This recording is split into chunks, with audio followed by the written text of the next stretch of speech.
Grand greetings. Welcome in. Okay, so I just want to take the time to say power to the women, power to the females in this world. May they be represented and uplifted in their true and righteous place.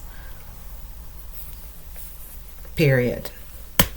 Okay, so today we're going to share a little bit about some more goddesses, because that's what I love. We're uplifting the great mothers. All right, so real quick check-in around the 9-day planetary energy. Today is August 1st.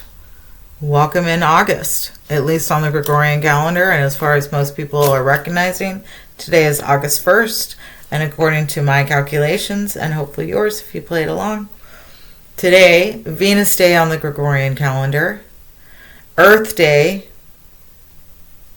and Uranus Day around the new moon beginnings, okay?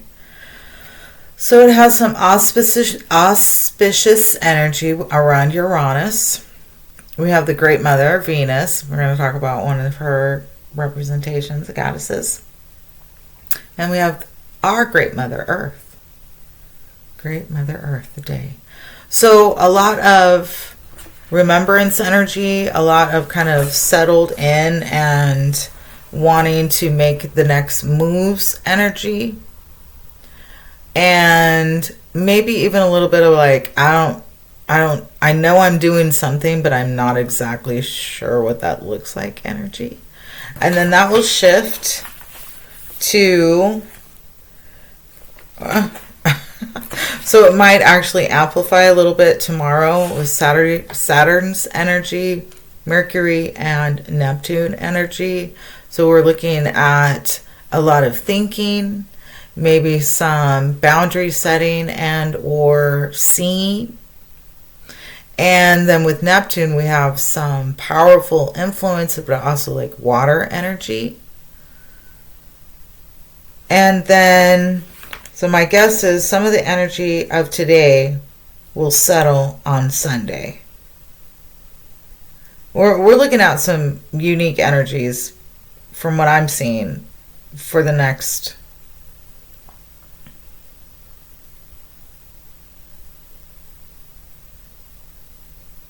couple weeks.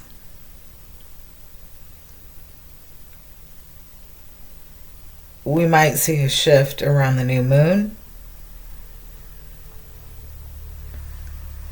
And but we have a lot of mixed and unique energies going on for the next couple weeks. But I do see some mellowing on Sunday and then a unique perspective on Monday. So we have Mercury, Neptune, Saturn energy tomorrow. Sunday we have Sun energy, Venus, and Pluto. So we're looking at some deep feminine mother energy on Sunday with the Sun. And a reminder that the Sun is also and has been known as a primordial goddess, Great Mother energy. And then we have Mercury and Neptune. I apologize. We have Mars and Earth energy on Monday. And then we have the moon. So that may also, both of those days may be a little bit more mellowing, even though we have the Mars influence, because there's Earth and the moon, there might be a little bit more grounding and holding energy around that. And then depending on what the moon phase is, which we'll go into in some deeper, not today and not very soon, but soon-ish, go into the moon phases along with the moon, the 9-day moon planetary calendar. Okay, to the goddesses. Thanks for listening to that and the update on those energies. So, continuing learning around the stars and the great mothers and the stories around the great mothers, we have Quilla Warmi. Quilla Warmi. So this is another Incan Quechua um, indigenous South American Great Mother, okay? Also possibly Amazonian. They're all linked, right? Well, they're possibly linked. I don't want to just comment and say they're all linked, but there is a common link typically within these groups, and so it is possible that she is linked to all of those groups as well. She is a moon woman, and her name, so Quilla means moon, and then Warmi means woman, moon woman. So that's what she is. She's the moon woman. She's for lunar cycles, and she is feminine time. I like that. Feminine time, okay? And I haven't gotten a whole bunch of information about her, but I wanted to share that because she links to the Quechua, which I had spoken about before with Mama Quilla and Mama Quecha and Mama Cocha, okay? And so there's a link there with the moon and the stars and the Pleiades, and so I wanted to continue that and found Quilla Warmi. Similar to some other deities, sometimes she is linked to more of a state of spiritualness or womanhood, kind of like an energy, okay? And similar to Ixchel, she has links to maiden, mother, crone in the moon cycles, okay, or in the archetype of that. And that is rooted in Andean times. So again, as I said before, I think everything comes from over here and was just reconfigured so that it can be used to make us pay taxes. Okay, so that is a little bit about Quilla or Quilla Warmi. Okay, and then we're going to move into Sachamama. Why haven't I come around her before? Interesting. So many of us know about Pachamama. This is Sachamama. And Sachamama is the cosmic serpent. There is actually stories linked very similar that sound similar to Tiamat because she has what is considered like the watery. I want to make sure that I'm saying that correctly. I apologize. It's a different goddess that links to Tiamat, who I've spoken about specifically in my star stories because she links to the Milky Way, which is Hatun Mamacocha. So I just wanted to correct that real quickly. However, Sachamama is considered the cosmic serpent, and also another name is the Great Earth Serpent is another name for her. And this is linked to the Amazonian in Peru and the Shipibo and the Canibo peoples. I want to pause on the Igbo part of that last. Shipibo and Canibo.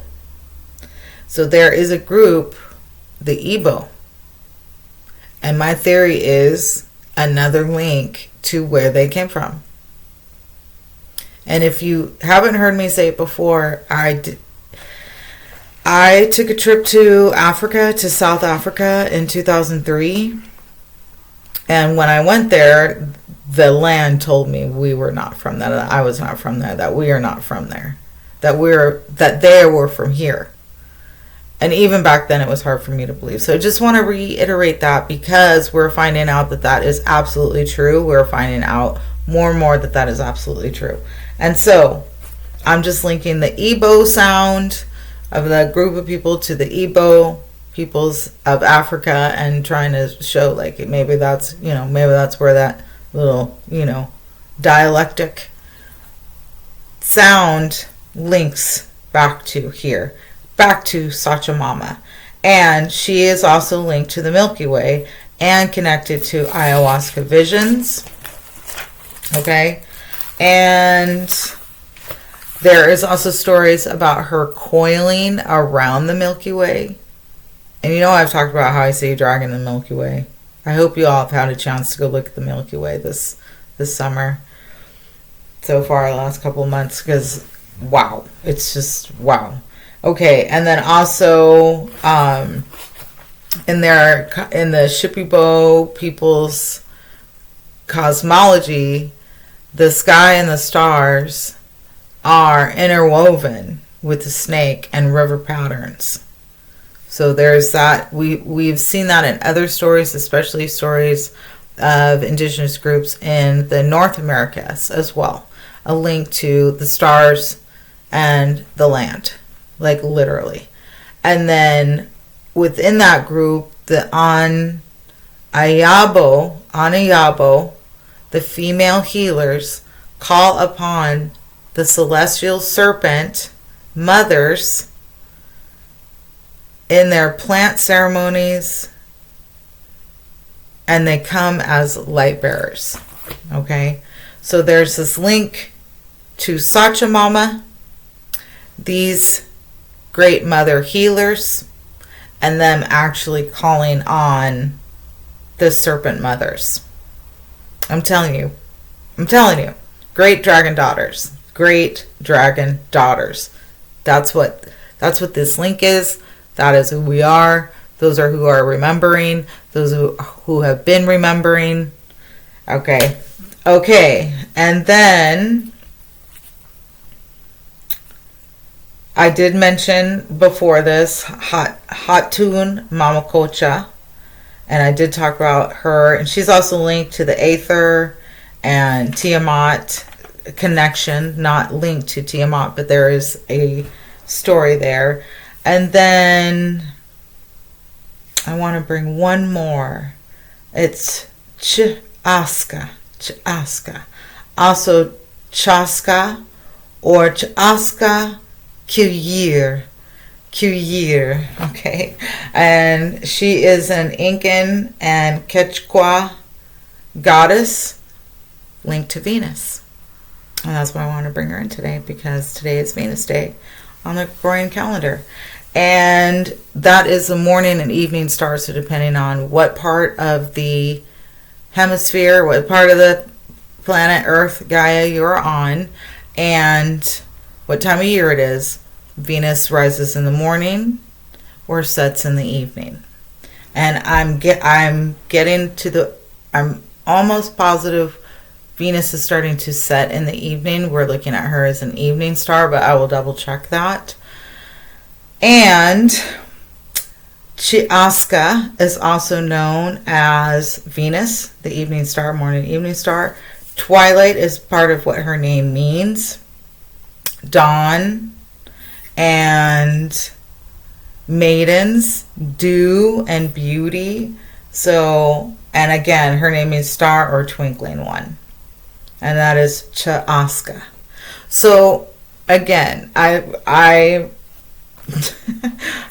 name Chiaska is spelled CH with a hyphen ASKA, which almost is like chakra again, right? Like what? And where's the other one? Or Akashic.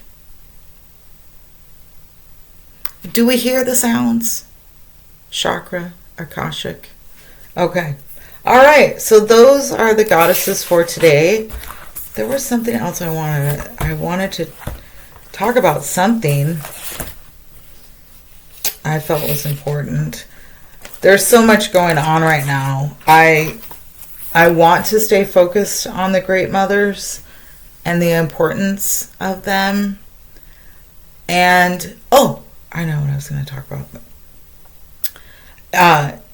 Kind of like great mothers' names coming in, names that aren't known, and I know this has been going on for a while, but that was something I wanted to mention. But around everything that's going on, it's hard to not see what's going on and not say something. it looks to me that it shows the true intention of breaking down the connectivity and the community of the great mothers, because none of this stuff would be able to happen if we, human females, women, the great mothers, the original men of renown, were in a community. No. So I can see the system, and I did a video a few years ago around the symbolism and what the true ultimate spell is. And it's to continue to keep the great mothers controlled. That's all it is. You control the great mothers, you control time, you control food, you control the world. And the great mothers are like, nah, we'll end this. And one of my other friends reminded me, so there's another country that for a long time had literal provisions around how many children you can have and what type of children you can have, which were predominantly boys. And now, in a country with some of the most people, they're looking at a severe suffering, because great mothers in general, that's what they are, mothers give birth to sons. Sons can't give birth to sons. And when great mothers on their own decide we're not doing this anymore, there's nothing to control anymore. There's no one to harm anymore. You have no people. So we see this, what I perceive as frantic calibration of individuality and permission given and advantage given to the great mothers, just a little bit. But look what happened. Look how much was accomplished. Look how tremendously beneficial that was to the world, especially certain countries. And then you see this ultimate manipulation of the great mother, her ways, her teachings, the overall wellness of the overall beings. And this is what so I want to say, in my own personal life, it's a whole deal. On here, I want to try to stay as focused as possible, but still honor the great mothers, the living beings who are needing their voices shared, recognized, acknowledged, without staying focused on females, staying focused on the great mothers. Okay, well, it's a short video, but a little information. Some goddesses, a little bit of sound before we go. So I was practicing C, which is one of the hardest chords to, so you gotta I hope I'm doing it right. You gotta spread your fingers out. I think I have it in the wrong spot. There it is. I was playing it when it first came on. Yeah, I think it has a very bluesy sound.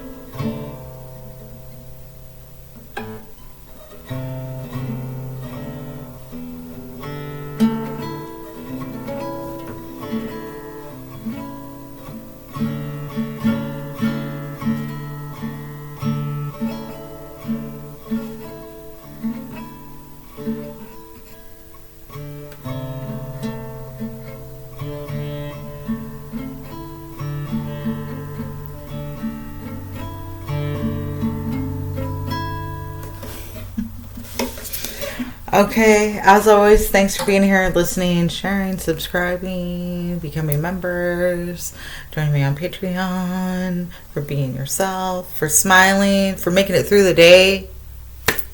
All right, until next time.